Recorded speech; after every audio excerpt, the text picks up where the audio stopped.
ask that you think of and share with us very informally as you see fit and as you want to, your interactions with, quite frankly, one of, if not the nicest person I have ever met in my life.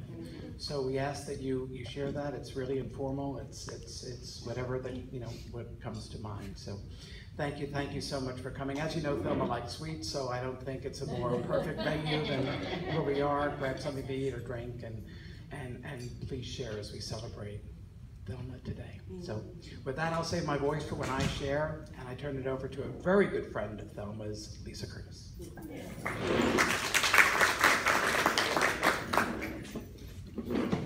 Oh, how we love our Thelma. Good girl. Oh my goodness. I read this a lot. I read this at my father's funeral, and I read this at Diana's daddy's funeral.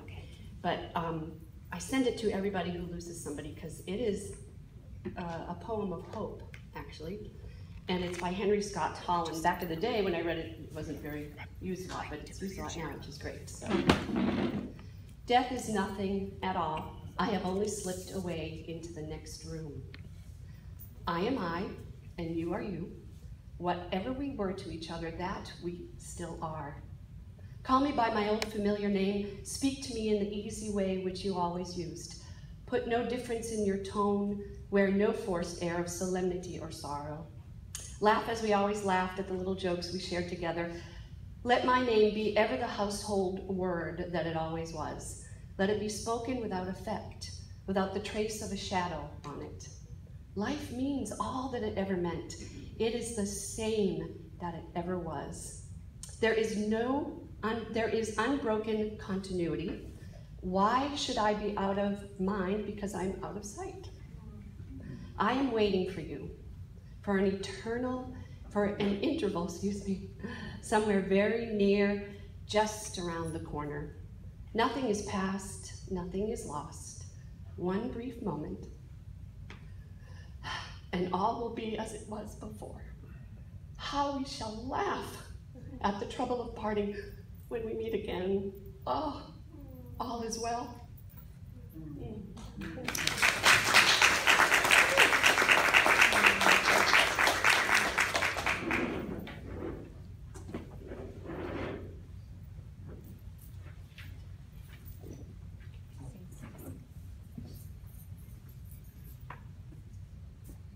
So for those of you who don't know us, we're Diana and Kevin Brune. I'm Kevin.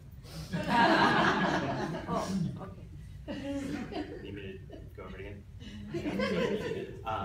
So yeah, we're honored to be able to come up and share some thoughts and stories about Thelma.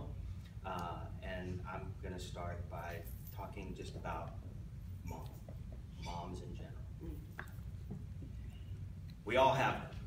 We may call them by different names: mom, mother, mommy, ma, mère, mutter, moder. They come in different shapes and sizes and colors. They talk differently, they walk differently, and they're all unique, one of a kind. But they have one thing in common: they're somebody's mom. I mean, it's only, think about it, mom, even the word itself is impressive. It's only 3 letters, yet it represents the single most incredible feat of all human womanness. Think of the myriad of meanings that the mere utterance can take on. Mom! Mom! Mom! Mom? Hey, Mom. Seriously, it's an infallible word. It's spelled the same way, frontwards and backwards. Turn it upside down. Wow. So, for those of you who still have your mom, cherish them. For those of us who have said goodbye to our moms, cherish the memories. So now, this is where we get to share our memories of Thelma Day.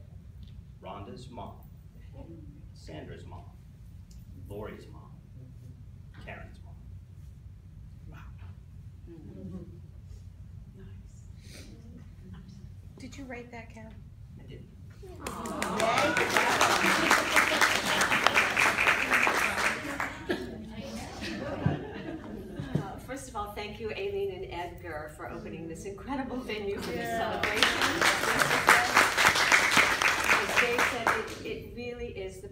setting to celebrate the sweet life of Thelma Day, for she was the sweetest of beings, truly. And how she loved her sweets. Kevin and I are blessed to have known her and happy to share our remembrances of and thoughts about Thelma. Thelma Day. Just saying her name just makes you smile. So we say your name. Thelma Day. See? And although I cannot recall the first time I met her, what I do recall about Thelma was that everything about her was up. Her spirit up. Her laughter lilted upwards. The corners of her mouth tilted up when she smiled. Her face lit up when you walked into the room. Even her hair was done up. Once a week.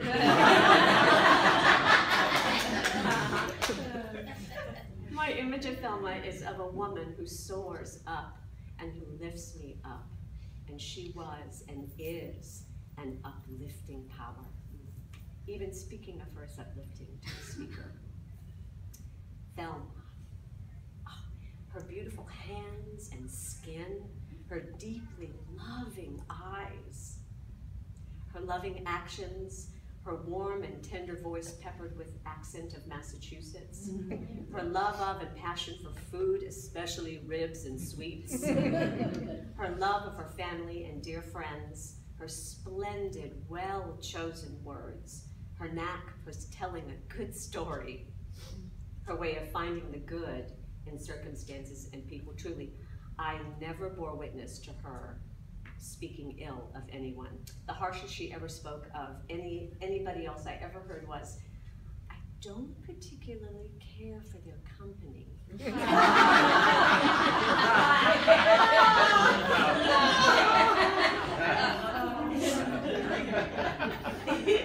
And when I noticed Thelma not drinking the coffee I made for her when she and Rhonda stayed with us through the hurricane, I asked if she didn't care for it.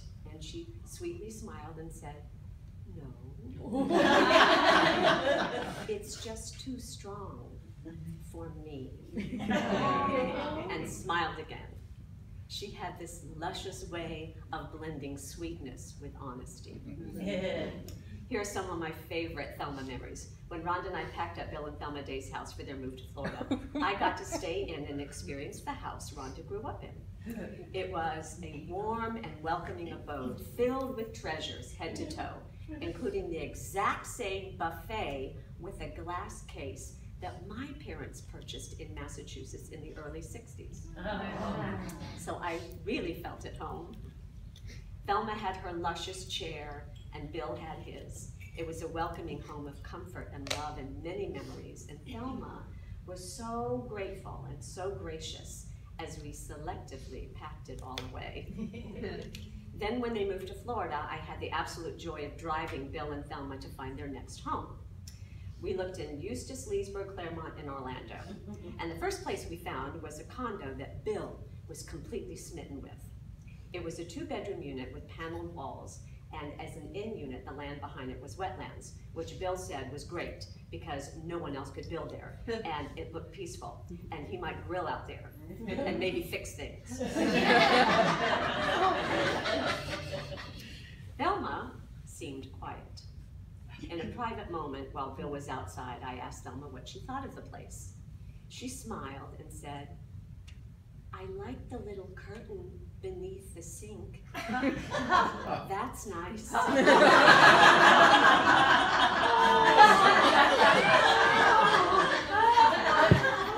And she wanted to like it because Bill liked it so. And I think Bill knew that too. So they moved to beautiful Coconut Creek, Florida, where a condo became available near Thelma's sister. It was perfect for Thelma and Bill. And then when the love of her life, Bill Day, passed on the anniversary of his birthday, Thelma's sweet-breaking heart stayed brave. Rhonda would visit often, and I joined on a trip that held more fond Thelma memories. It was Super Bowl weekend. Rhonda made lots of great food, including Alice's croissant, with the melted brie and the goat jelly poured over it. We ate, we watched the game, and we yelled a lot. Afterwards, Thelma did a pre-cruise runway model fashion show. Rhonda turned on music.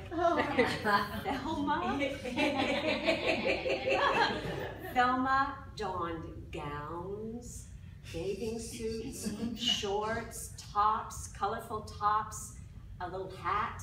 She was magnificent and coy and flirty and charming and beautiful. And she loved her cruises. And in the morning, Thelma made us the most amazingly, perfectly toasted bagels with cream cheese.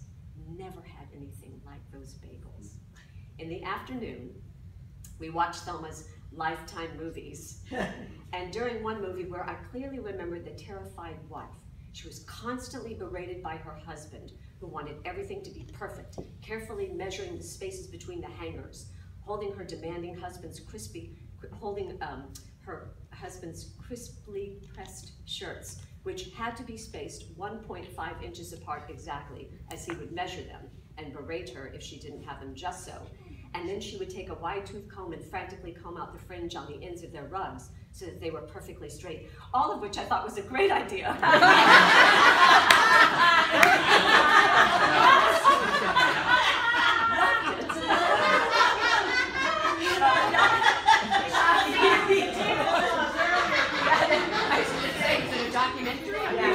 We don't have closets big enough for that, but anyway, one day.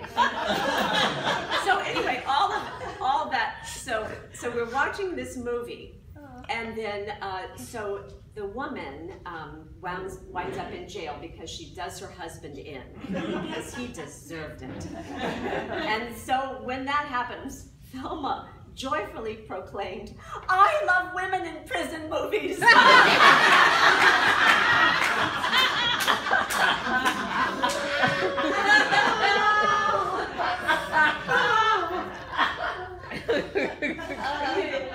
Rhonda and Thelma would join us for holidays, and Kevin's mom and Thelma struck up an immediate friendship. Kevin's mom said of Thelma, "You know, if we live closer, darling, we'd be best friends." And once when I got very ill, Thelma made her homemade chicken soup. It was the best chicken soup ever. Ever. It was made with Thelma love. It was healing. Rhonda calls it Jewish penicillin, and she carries on the tradition.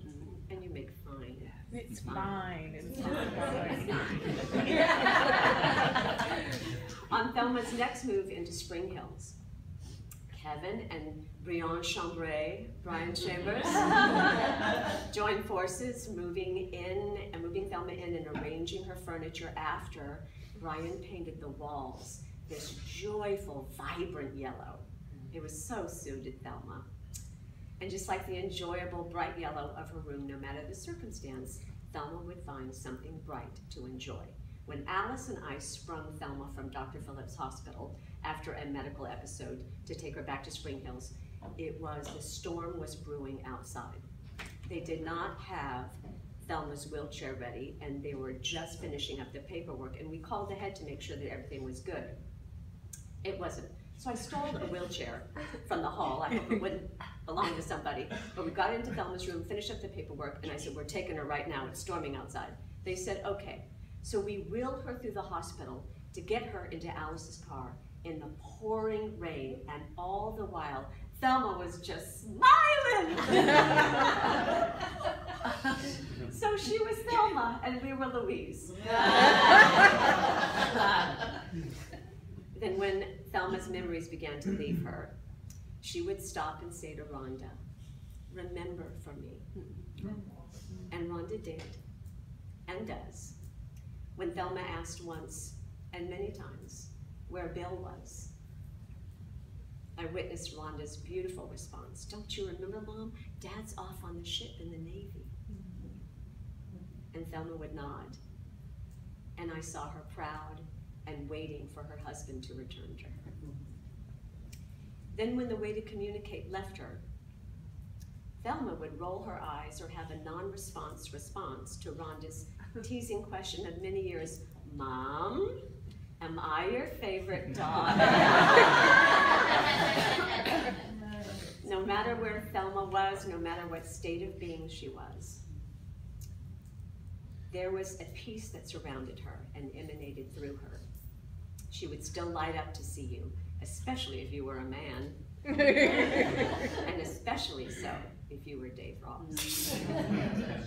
And then when she could not recognize you, she looked at you, and you would feel important and necessary. Every time I visited Thelma, it was I who received the blessing. Being in her presence was a blessing. Time with Thelma was nourishing, even in her final moments on this earth. Of this I am sure. Thelma and Bill are so proud of and grateful for the care and love they knew from their incredible daughter, Rhonda, who has heart and devotion like her mother. And two, they are well pleased with Dave, their devoted son-in-law. You, the man we had prayed to God for 20 years to bring to Rhonda, to be her husband, and who would love her and care for her mother. You are, and you did. Thank you, Rhonda, for the gift of your remarkable love, and for sharing your parents and sisters and family with us. We are the blessed ones. Thank you, God, for the days of our lives.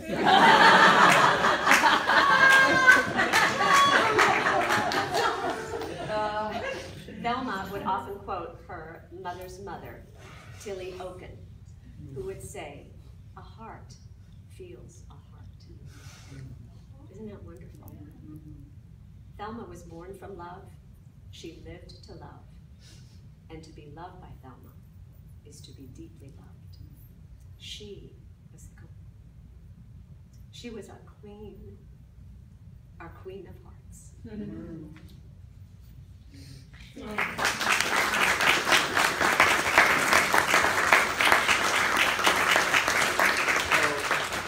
Next is Fran. Yeah, she will. Not yet. Yeah, honest. Yeah. Takes me a while, I know.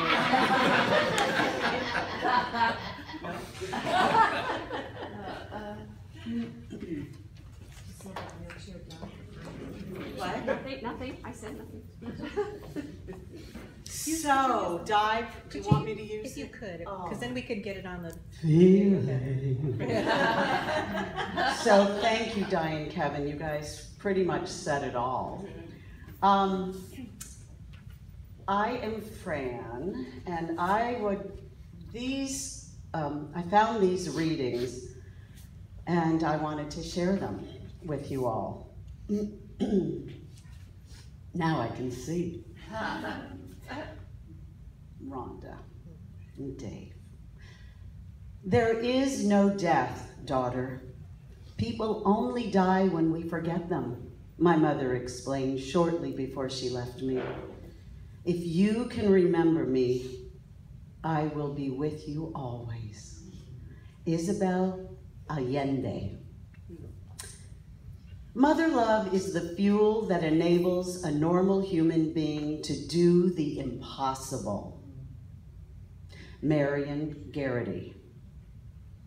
And that one's especially appropriate for Rhonda Day Ross. Quote, she's just gone. You see, love liberates. It doesn't bind. Love says, I love you. I love you.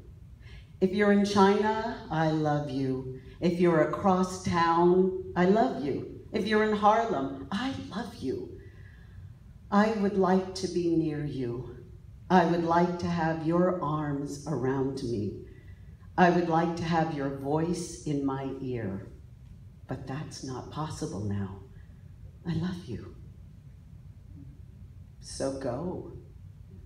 Love liberates. It doesn't hold. That's ego. Love liberates. Maya Angelou.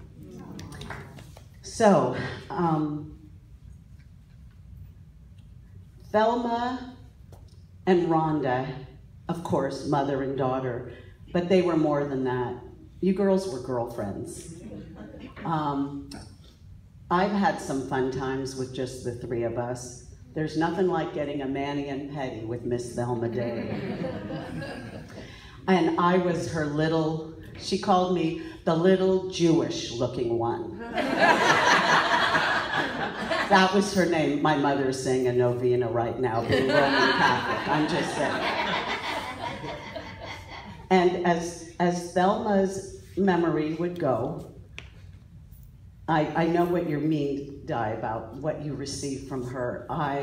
One time we were watching a movie, and this is when she was speaking, and she was so concerned. It was an old black and white film, and Turner Classics. Anyway, there were these children, and she was so worried about the children, and she kept asking me, where are the children? So we had to look for the children. And her heart was so big. But yes, we talked about her sweets and all of that. What I love is what Thelma gave all of her daughters. I don't know them as I know you, Rhonda, but your sense of self-worth, confidence, your compassion, your generosity. And Thelma would always say, look at how beautiful my Rhonda is. She would always say that to me. And she would say, my daughters are pretty, but my Rhonda. So you were her favorite daughter. We love you, Thelma. Thank you.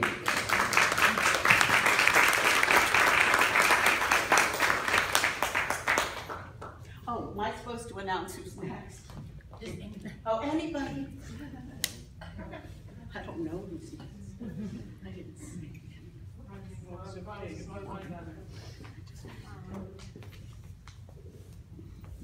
Hey. So I want to tell a little story about Thelma and Bill. When my daughter was 15 months old, and she's now 18, almost 19, Thelma volunteered, she and Bill, to babysit for Marina so that my mom could go see Dickens by candlelight. We'll never know this. It may have been that Thelma just didn't want to have to see Dickens by candlelight. Which is why she volunteered. But she was too much of a lady to ever see that. But so little Marina, who was 15 months old, cried, screamed, screeched inconsolably for the 3 hours that they were with her. She was a nightmare. She was a monster. And at the end of the 3 hours, when we picked her up, Bill Day said, you know, the feds should use her to cure kidnappers.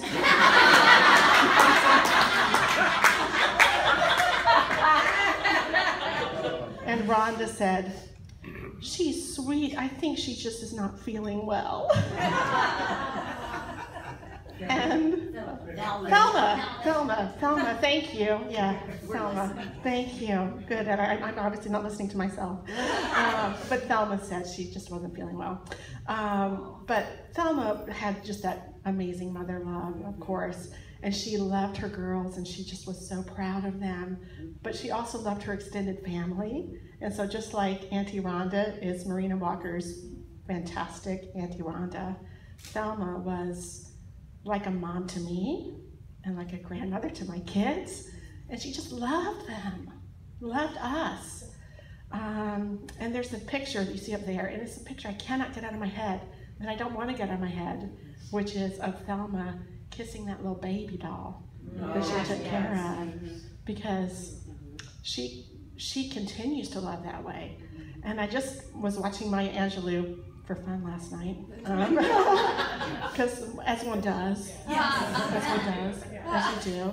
And I had never heard her say this, but talking about taking people with you when you go places, taking the people that love you with you. And so it's like from now on, I'm like, come on, Thelma, let's go. because, you know, who better to have in your court and sitting with you in any room? I mean, she's just a love. I love you, Rhonda and Dave. I love you, Thelma.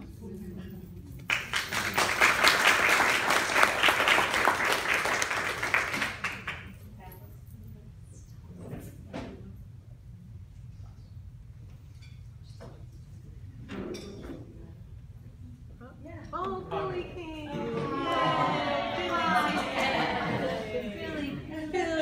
I just got off a plane. Are your arms tired? I just flew in, and I'm tired. So, He's known her the I probably have known her the longest, beside Rhonda, since I've been here. Rhonda and I, I'm not sure if any of you know that Rhonda and I were best friends in high school. And Thelma was so darn sweet. And I don't know if she liked me a lot because she was hoping that one day Rhonda and I would get married. Thank God we didn't. Just saying. Or if she thought, oh, that poor boy, one day he'll find out. Anyway, so She wouldn't have thought Thelma that. put up with a lot. You know, I'm so happy that Rhonda became her favorite child because it really wasn't like that when we were younger. Let me just tell you, this is my favorite Thelma Rhonda story, is Rhonda wanted a guitar for Christmas.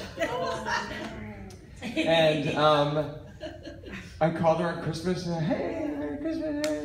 I said, did you get your guitar? She goes, no, I got a television. Now, back then, having your own television was huge. I'm like, that's awesome. She goes, I can't string the antenna to the...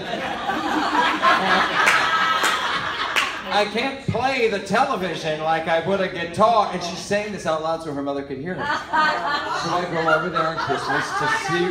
I was a bitch.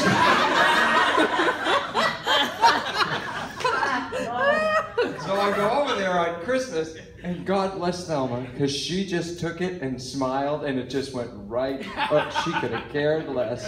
She got Rhonda a television, and she just thought she was the best. Can I amend this, add to the story? So it was my senior year of high school. And so she got me the television so that I would have one of those little black and white televisions when I went to college. So she had a reason for it. And I had a reason because I was a bitch. So.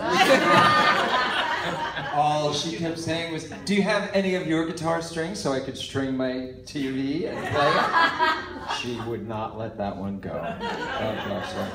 And then, after I graduated high school, Rhonda and I decided we were going to move to California and become famous. And we used to be in Rhonda's basement and we'd sing, going to California, California, here we come. We live with cockroaches and rats, and man, we're gonna get us some. So we just thought we wrote these songs and we were gonna be just so. And she actually put up with us getting on a bus and taking a bus trip 4 days to California where we were going to live and become famous. I even had a t-shirt that said, discover me. And there was one day when I got sick, and bless Rhonda's heart, she called her mother, Billy's sick, what do I do? She said, she has to go get him some Pepto-Bismol, is what her mother said. And then I vomited Pepto-Bismol for 2 days.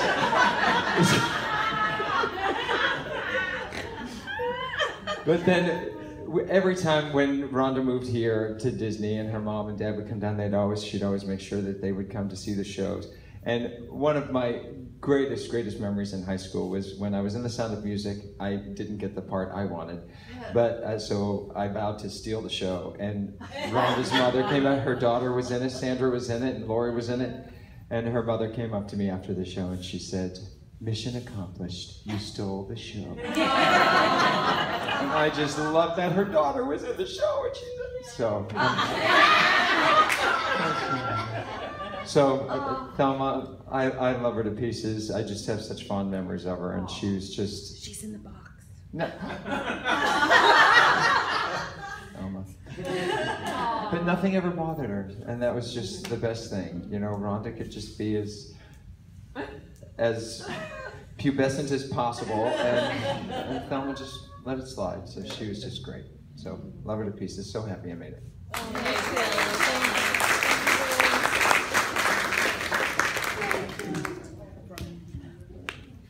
Oh. Ladies and gentlemen, Brian Chambray.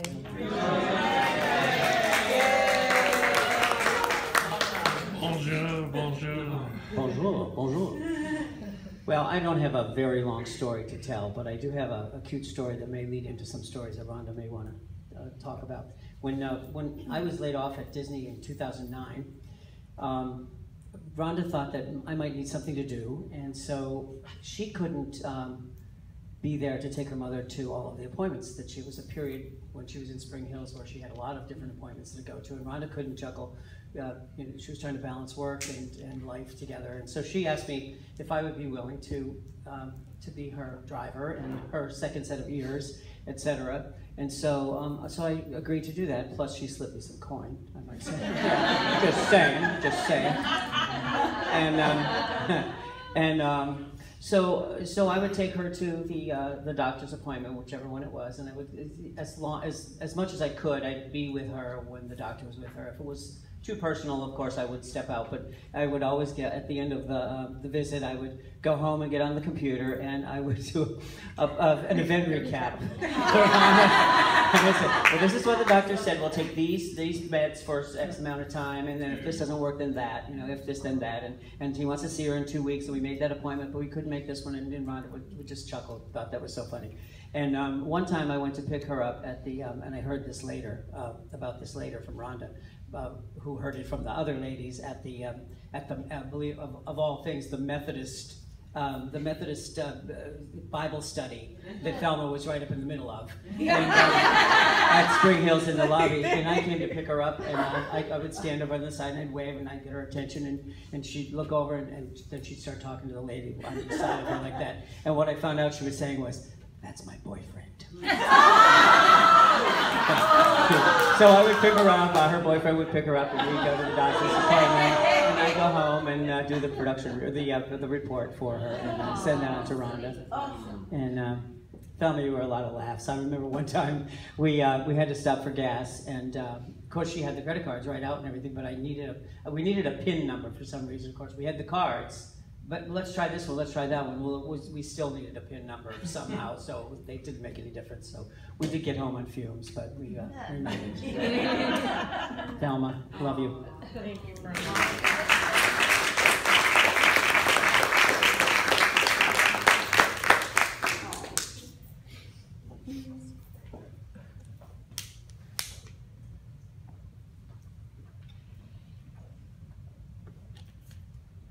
So my family lived in a little town called Ocean Springs, Mississippi, about an hour from New Orleans, and we are proud New Orleanians.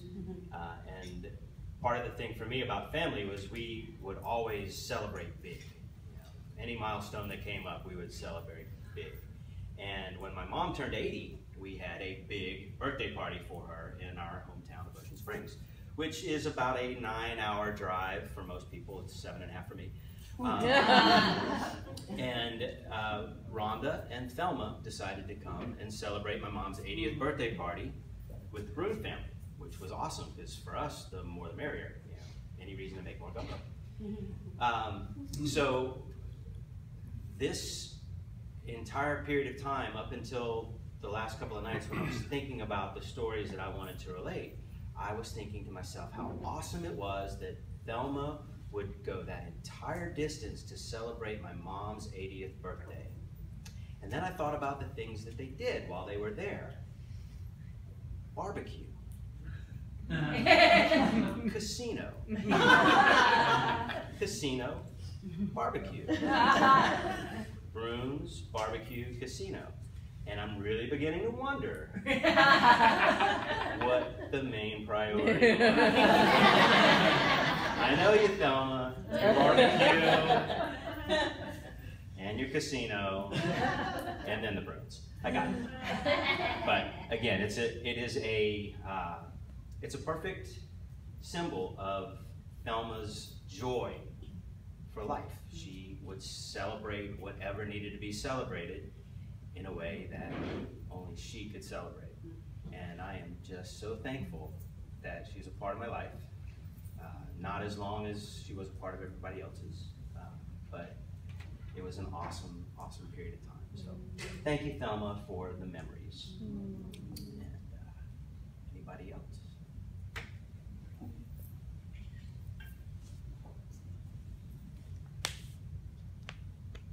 Going once? Don't worry, because we have something planned.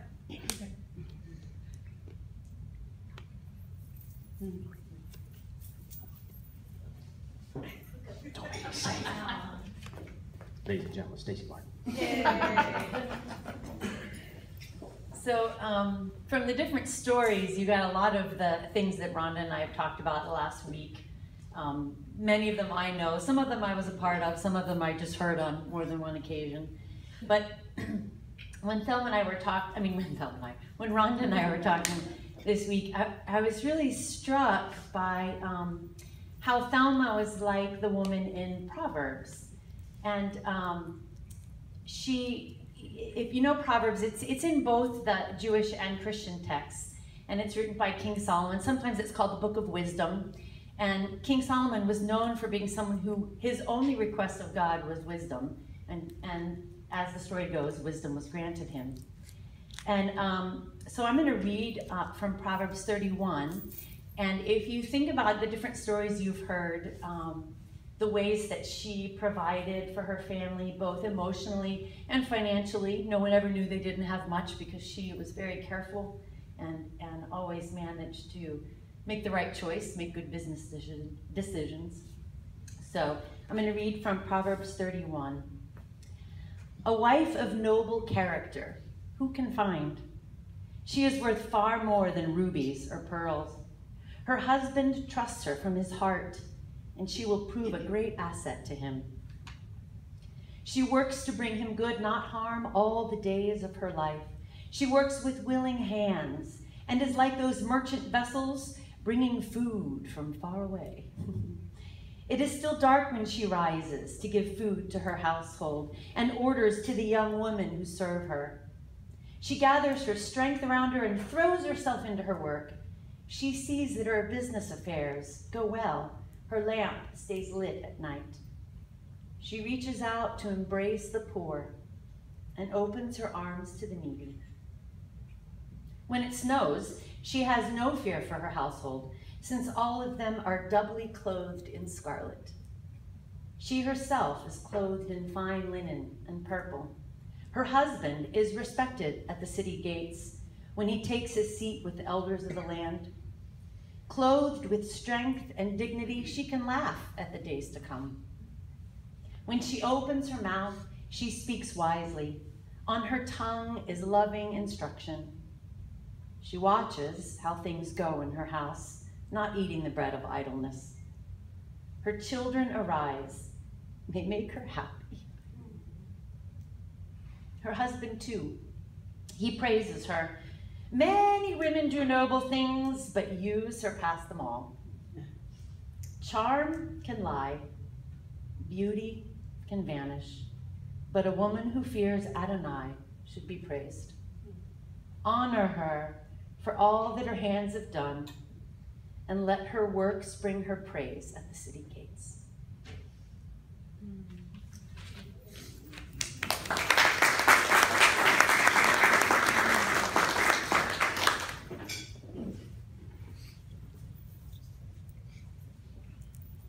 Does anyone else feel led to come up and speak? May I have my sisters? I'm Maya Angelouing right now. I have my sisters. As a gift to my friends and family, as a gift to my friends and family, I have for years done an about whoever that is. So this is about Thelma. And so that you don't have to hear my voice a long time again, I'm going to share this with my sisters, so we'll each read a couple of sections of this. So these are words that I found that really describe them, or phrases that they would say, all collected in one little sheet, and then it looks like this. The first word usually is how the world sees them, and the last word or phrase is how they serve the world. So I'll start and pass on.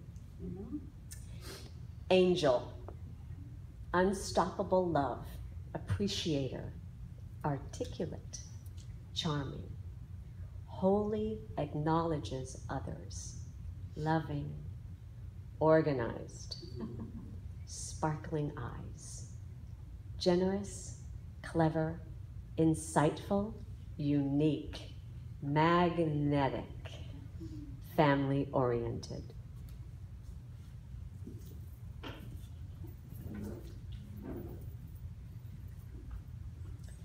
Believer, dedicated, tenacious, gracious, prayer, intelligent, witty, listener, comforter, canasta player, enjoys cruising.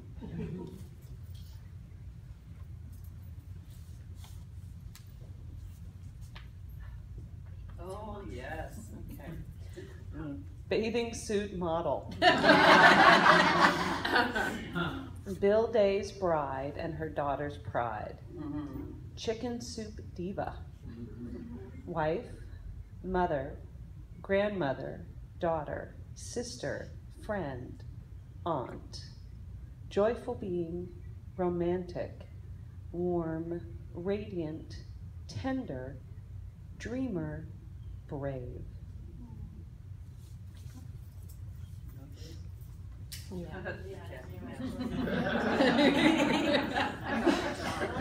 Oh, so much better.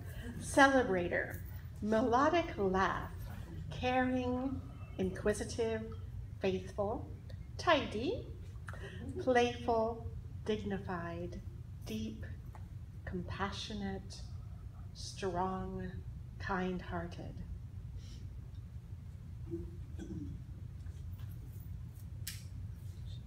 Loyal, wise, effervescent, enjoyer, pleasurable, demonstrative. It's all that curly, well, it's the curly. No, it curls. It's curl. I didn't know if that was an L or a D. Willing, lovable, genteel, organized, known to grace a penny arcade. Truth seeker. Women in prison movie lover. Fully present, devoted, nurturing, rememberer, tender, beautiful, intriguing, eloquent.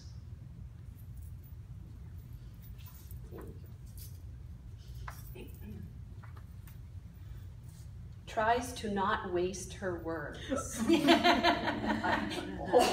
Josh, Rhonda's nephew, said to his grandmother one day, "Grandma, you waste your words," because she would be effervescent and affluent and just talk and shape. And so she said, "I'm trying to not waste my words." So she tried. Creative, giver, server, responsible, thoughtful, sassy, passionate, preserver, valued, mirthful, delighted, trustworthy, whimsical, refreshing, embraceable, accepting, valuable, considerate, very discerning, honorable. Saucy, wonderful, inspiring, Massachusetts girl, queen of hearts.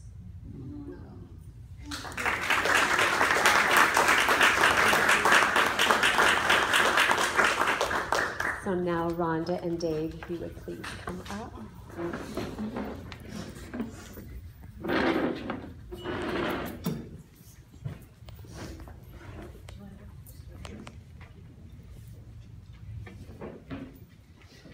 So a lot of the stories that I've heard today were for years ago, when people who knew Thelma a lot longer than I did knew her and spoke of her, and when, understandably, she was able to walk and talk and interact and that type of thing. But my story is when, very, very recently, when she could not walk and could not verbalize. It was back in January, and as often when Rhonda couldn't come visit Thelma, I would go down during the day before work and just spend some time with her. And she had good days in which she would talk, which for her was, just mumbling and incoherent, really. And there were days in which she really wasn't going to have it. And this was one of those days where she really wasn't going to have it. So I, wheeled her to our little spot so she could look outside, and tried to engage her, and she was smiling, but she didn't really say anything, not even garble. And so I just began to talk, because, I'm just going to talk, because I went down there, so might as well, and I'm just talking about my day and the weather and the whole. And I just said to her, and she was just, smiling, but blank, not saying anything. And then I said, well, I'm really concerned about going into surgery. I have this, vocal cord thing, and I go in a week, and I'm really concerned, not so much about the surgery itself, but also about this polyp that they're going to take out, and they have to biopsy, and who knows what that's going to show, and it could be cancerous. And so I'm really concerned about that, and I don't know what's going to happen, and I have my daughter, and then Rhonda, and if the worst, and I'm this, and I'm going on, and I'm getting a little emotional, and I don't want her to see that, so I look down so she doesn't, see the moisture in my eyes as I'm telling her this. And from a woman who was non-communicative and non-verbal, as God is my witness, and I wished I was looking at her, but I wasn't, I was looking down, I heard, "Don't worry." Oh. And I looked at her like I'm looking now, and a little smile, as she knew what she had said, a little smile.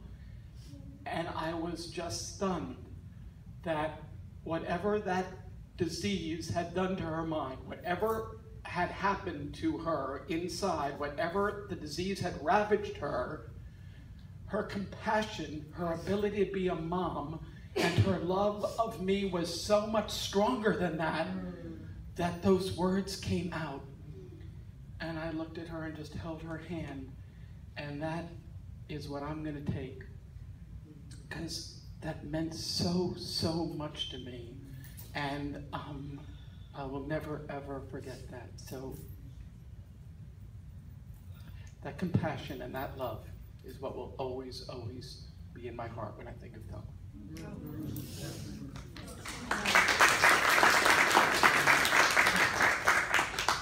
So, before I talk about my mom, I just want to talk about what it took to get here, in this space, in this room. And this is never something that you want to do. You don't want to plan a memorial for your mom, but I wanted to do it, But the most beautiful part of it is all of the people that stepped up and raised their hand to help. And I hadn't even gotten to the point of putting it on paper or, having a venue. And I put out there, where could I have it? Where could I do this? And my friend Aileen didn't write back on Facebook. She just sent me a private message and texted me and said, hey, I have this venue at our Chocolate Kingdom. And, I'm sure you don't know about my venue yet, but I really think that you would like it, and I don't want you to feel pressure, and I don't want you to feel like you, and I'm like, what? Oh my God, a Chocolate Kingdom and my mother? I don't really care what it looks like in there. and so she gifted us this gorgeous space.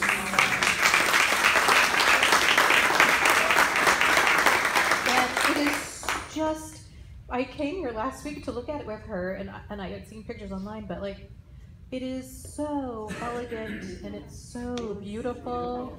And my mother wasn't at all elegant, but she was so, just like she wouldn't spend money on anything elegant or beautiful. That just like wasn't her. But the fact that we could provide her with a beautiful space for the send-off, I just loved that so much. And reached out to Will Seaton. Hey, my friend Will, do you think I could get a microphone and a speaker? Not that I even knew that we would need one, because the space wasn't all that big, but I know that, you know, my husband and his vocal problems, it would be a lot better. And Will's like, I'm there for you, I got it. Yay, Will. People who have been asking me, what can I do for you? What can I do for you? And I have been saying, let's go out. Let's just go out and talk and have fun. And so Carrie Ann and Diane, who we have been trying to get out and after work, like for probably a year and a half, 2 years. But we finally made it happen. And when I say we finally made it happen, I mean they made it a priority to do it for me. And that meant so much to me.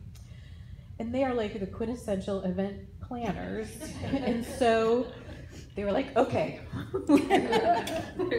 Carrie Ann's like, okay, I'll get you linen, and you need thermoses for the cream, and like, what do you need? What do you need? And Diane's like, I have glass plates. I'm like, Diane, I don't want trouble. I'll just, you know, get paper plates. It's no trouble. I think that we should have glass plates. And I'm like, isn't paper plates easier? No, this is really easy. I'm gonna get you silverware, I'm gonna get you plates. Oh, and come to my warehouse in my garage where I have party plate equipment. And so she brought these, and I'm like, oh, just bring 2. She brings 4. You know, she's like, it's just as easy to bring 2. I'm like, just so overwhelmed by the gracious help that so many people have given. And I gave my little show flow to them so that Carrie Ann and, you know, Diane could bless it. I felt confident in the show flow. That's what I'm really good at. You know, and I'm like, what do you do? Carrie Ann and Diane were like, what are you going to do on the tables? I don't know. Normally Rose does that. You know? And, okay, a bubble base with a floating flower. Okay, good. I can do that. That's really easy. And then thankfully Kevin and Diana in their catering business, it's like, okay, they have stuff to put the coffee in, and Diane had the thing to put the juices in. It's like, this is like a village put this all together. And I just thank everyone so much. And for my Sac sisters to take time to really think about what she wanted to say, it just meant so much to me that I knew that I could count on you guys to come up and to share your thoughts about my mom. I want to tell you a story about a parting gift for you. So I really wanted to have something for people to take to remember my mom. And she loved to play cards, and she loved to gamble. And she loved women in prison movies. So I went online and I found a party favor site, mostly for weddings. They don't have a lot of like funeral and memorial. I was shocked to find this out. But I found, a personalized deck of cards. I was like, oh my gosh, how perfect a deck of cards for my mom. Yeah. So you had to pick from their specific designs. So I picked one in the center that says, love is all you need, and then her name and her birthday and her death day. And she didn't do it as well as my dad, because he died on his birthday, which looks really cool written out, you know. But, you know, she did what she could. She's still angry about not getting that guitar.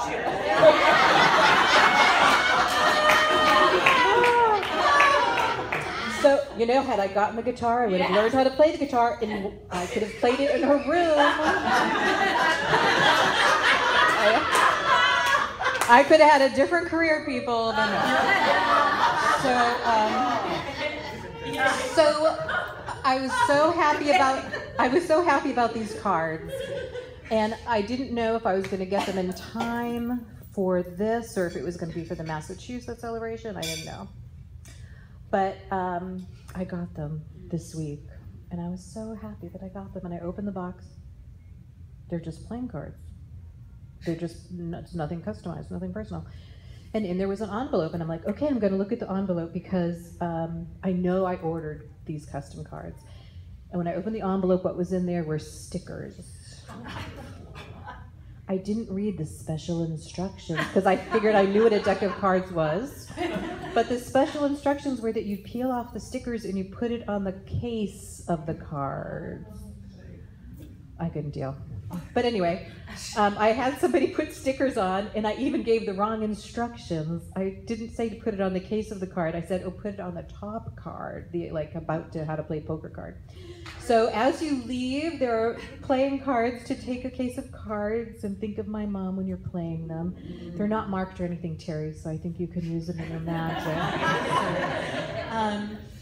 So it has taken so many people and so much love. And when you do something like this, you don't know who's gonna show up. And I really was like, okay, I'm just gonna be happy with whoever comes and know that it doesn't mean that people didn't care if they're not here. But I'm looking around going, oh my gosh, I'm so grateful. I'm so grateful to everybody that took the time on a Sunday morning to come. It just means so much to me. And the fact that my mother's boyfriend came. And John Manziel's here, and my mother once thought that he was trying to pick her up. I took her to the Garden Theater in Winter Garden, and I had to park far, and so John was there with another friend, and I said, would you guys wait with my mom here? I'm gonna sit her on the bench. Would you guys wait with her here while I go get the car? And they were like, oh, great. So they were standing there waiting with her, and I pick her up and I put her in the car, and she's like, those young men asked me to dinner.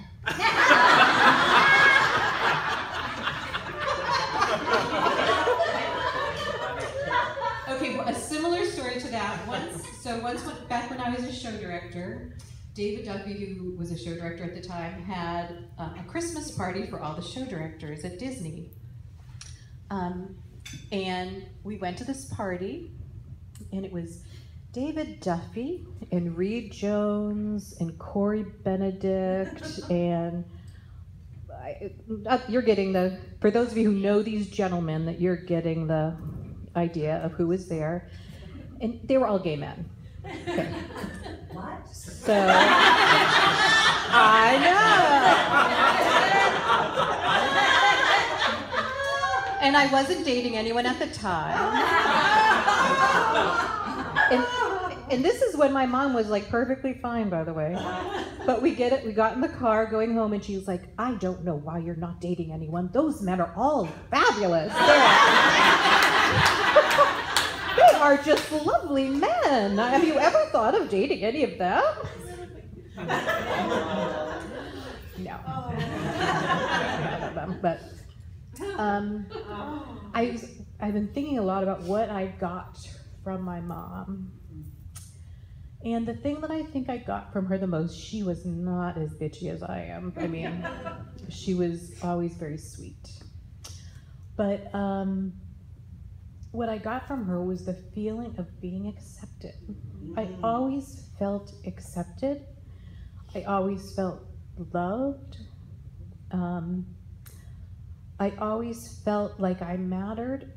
Dave and I were having a conversation about how hard it is for parents when their child has a dream that they cannot achieve, and how the parent has such a hard job telling the child the truth. You know, and we were talking about, does the parent really do that? Should the parent tell the child the truth that you can't do it?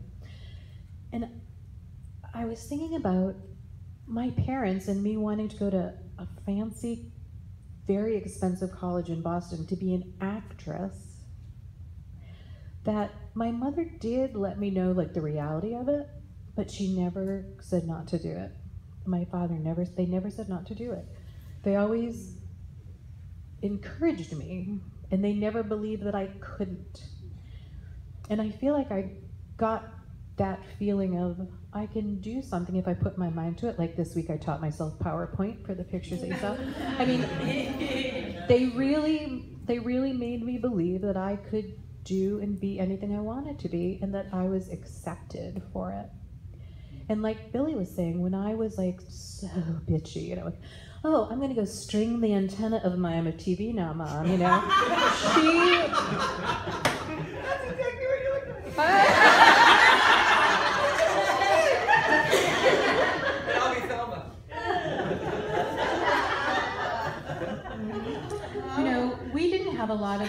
growing up, Diana was at our house in Avon, Massachusetts, and Dave has seen the outside of it, and like it was like this small, little, modest house.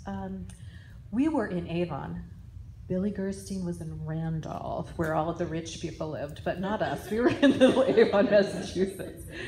And when I was graduating high school, I wanted a high school ring, you know, but by that time I was smart enough to know that we didn't have a lot of money, and I wasn't going to ask my parents for the money for my high school ring. And I was going to a expensive school in Boston, so I didn't feel like I should pay for my high school ring. And I got home one night, because we always had dinner together, every night we always had dinner together. I got home and I sat down at my place, and my plate was rocking. And I picked up my plate, and my mother had gone and bought me the high school ring. So I feel like she just always made sure I had whatever not only I needed, but she always made sure I had what I wanted, except for the guitar.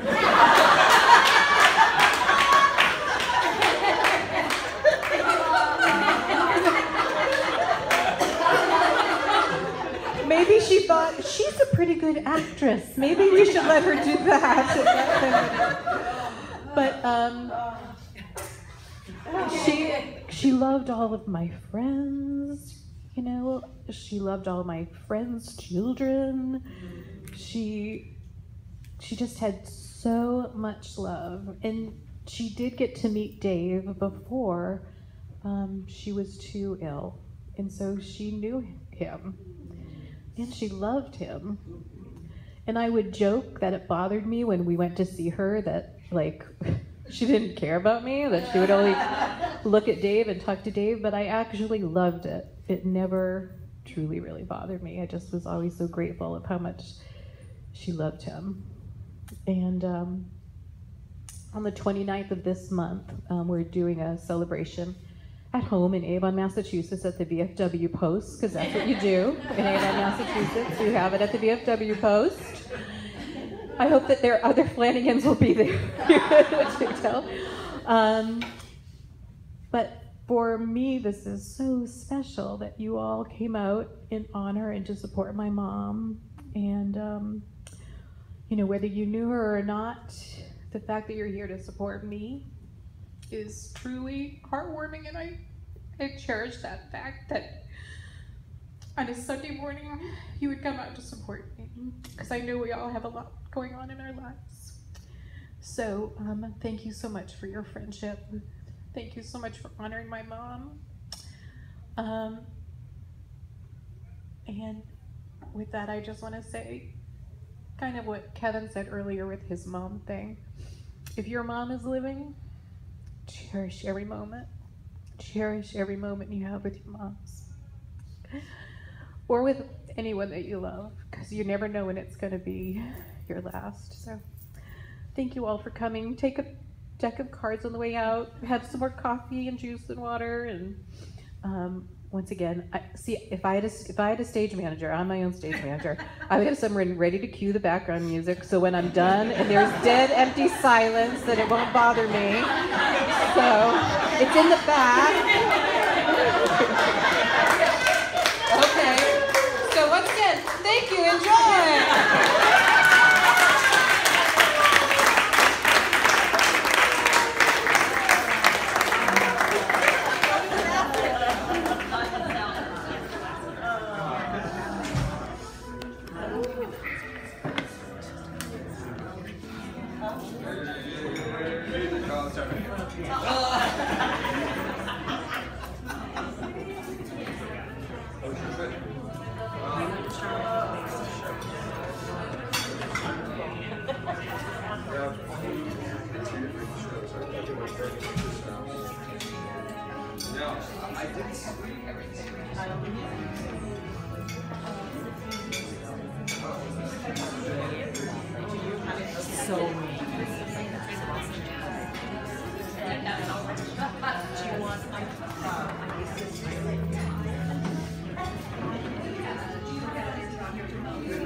No, I do. Well, okay, I'll say hi.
Chicken and carrots and broth, make a chicken noodle soup. Nice. That's very popular. Yeah.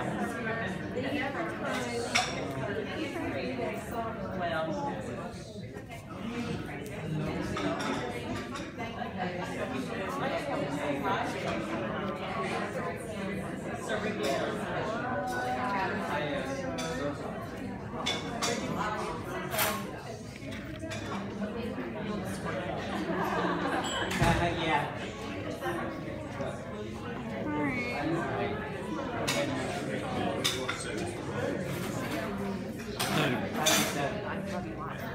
I'll give you a call if you want to rub on it. Oh, I wanted to show you some. It's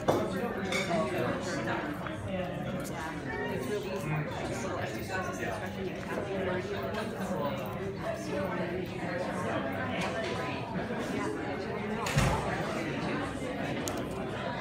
Bye, Rhonda.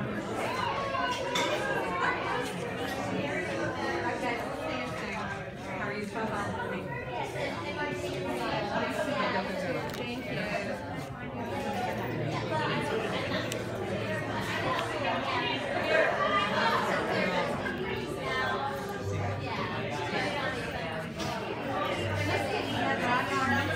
Thank you. Well, when you can breathe, you let me know. Anytime. Anything. I'm free. I'm free and breathing. All right, love you, baby. I'll see you soon. Bye-bye. Thanks, babe. Bye-bye.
Oh my gosh, that is fabulous.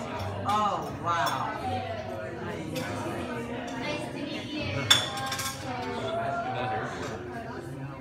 Oh, that was really that's a big Don Robinson.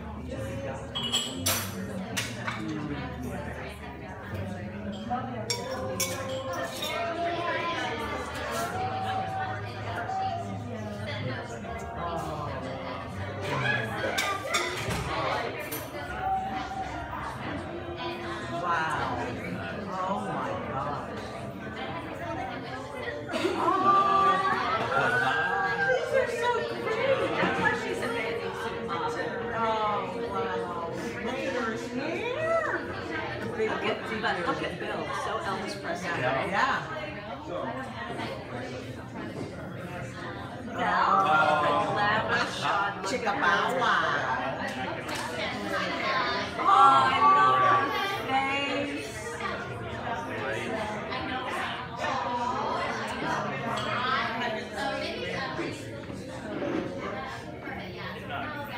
Who is that? I wonder if that's Mrs. Tripp.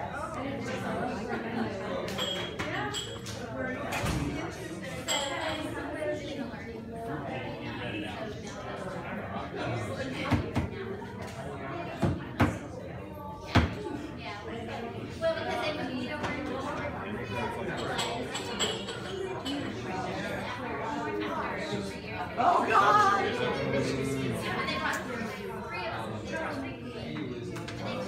Oh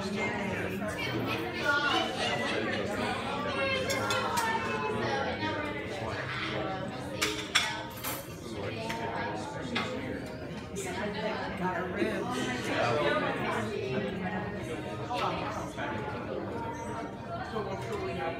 So I don't recognize her sister.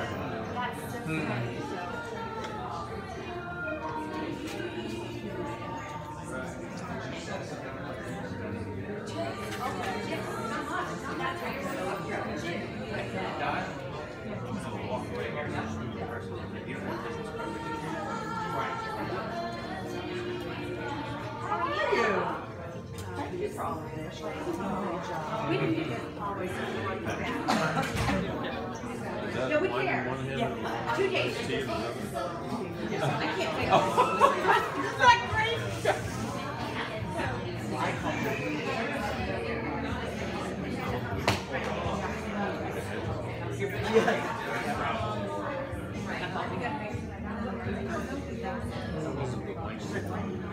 Yeah.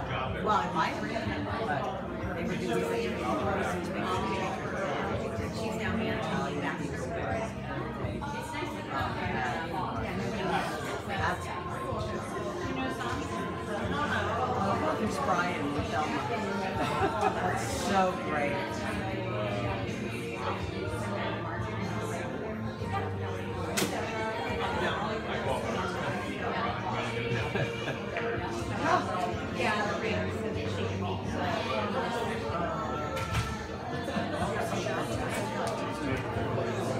I didn't. You were? I was one of them. I love our Nana. I took it over from Michelle. Angie took it over from me. That's a great shot. It's like, I'm great. Oh, I just saw it because my face about to see her for years. And I was like, oh my gosh. I was just going to tell her she was how about you? Ribs.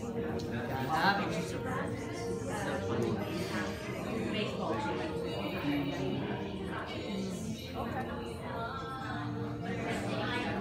That's fine. Yeah.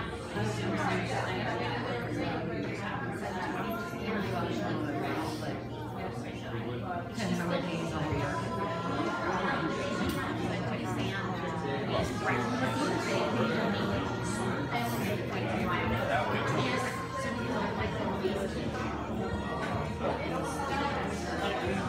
I'm new.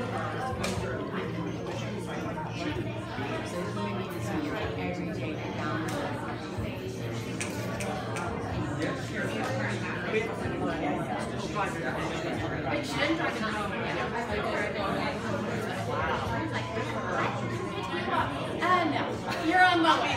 You're on the way. I know I want to grab this. Yeah. You're on the way for me.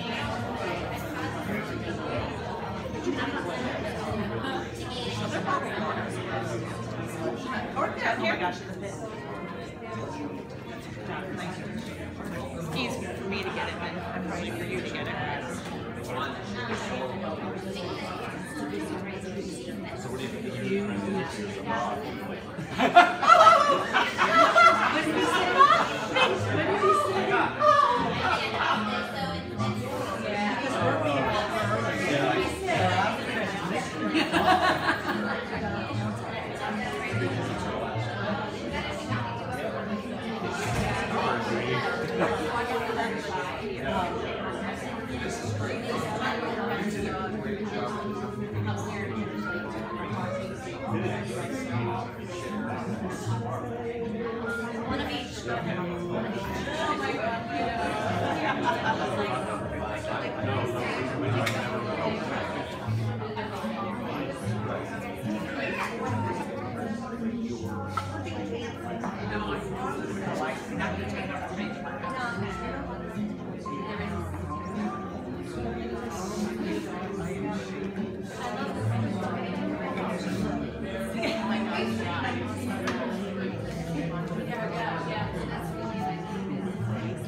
Yeah.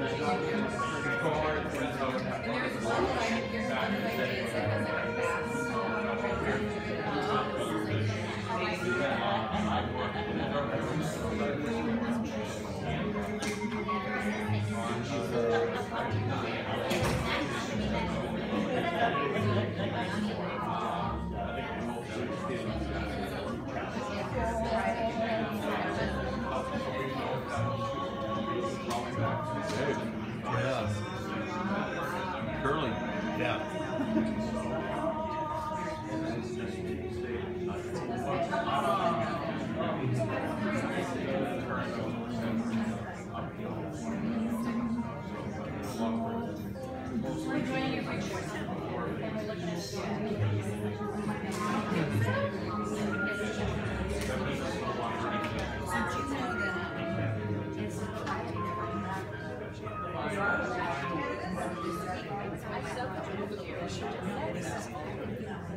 Very small. Yeah, but also we know technology or entertainment on an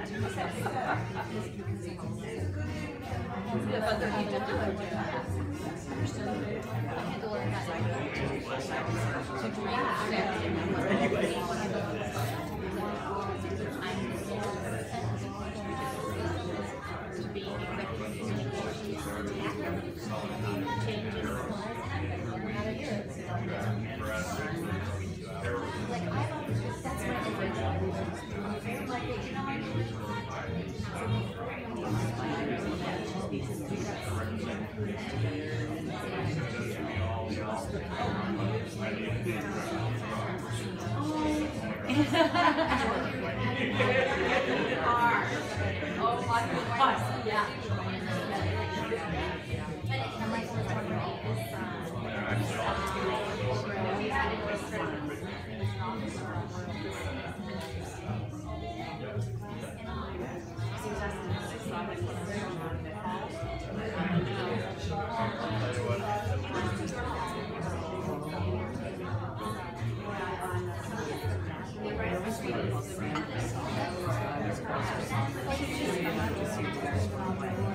And I said, song. She was song.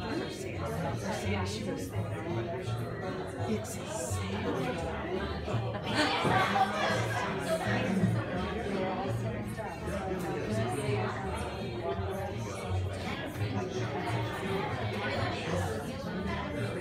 this was a lot of work.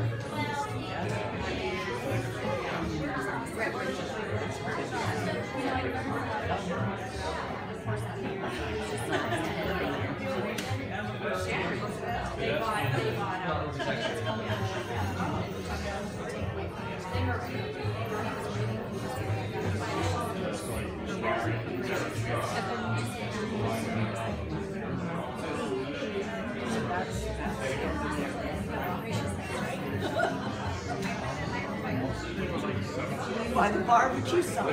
Yeah. Yeah.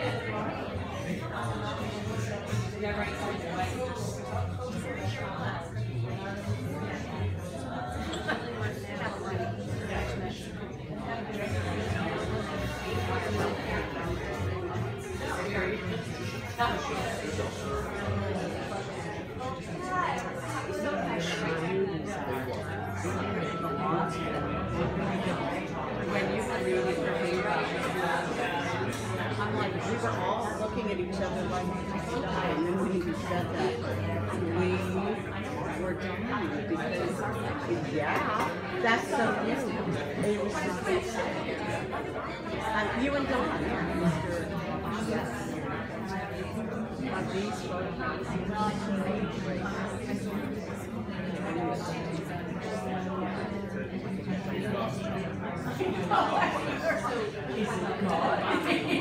Oh God, I thought something was happening. I didn't look at it, but Something is happening.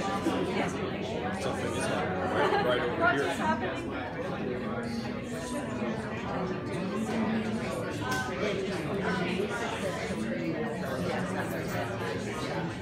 And then Rhonda finished the band. That is, and yeah.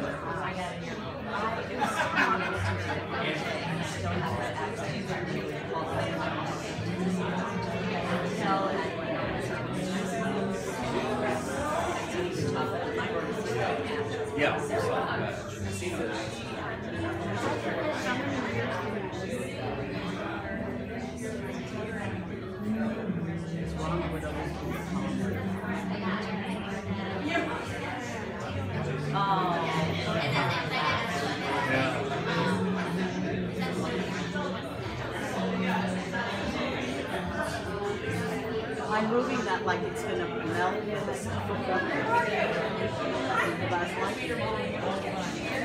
right. Oh my gosh.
I